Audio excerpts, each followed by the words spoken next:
Isa pang mainit-init na balita, nakataas po ang yellow rainfall warning sa Metro Manila. Apektado rin yan Pampanga, Bulacan, Rizal, Cavite at ilang panig ng Batangas at Laguna. Sabi po ng Pag-asa, asahan ng malalakas na ulan sa mga susunod na oras.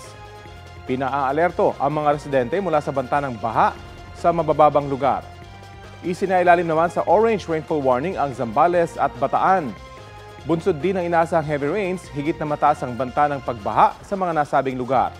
Tatagal po ang orange at yellow rainfall warnings hanggang alas 12:30 ngayong tanghali. Ayon sa Pag-asa, ang pag-uulan sa mga nasabing lugar ay epekto ng hanging habagat. Bahagya itong pinalalakas ng low pressure area malapit sa Northern Luzon. Namataan yan sa coastal waters ng Calayan, Cagayan. Nananatiling mababa ang tsansa ng nasabing LPA na maging bagyo. Wala namang epekto sa lagay ng ating panahon ang bagyo na nasa labas ng PAR. Namataan ng tropical storm na may international name na Moon, 2,480 kilometers east-northeast ng extreme northern Luzon.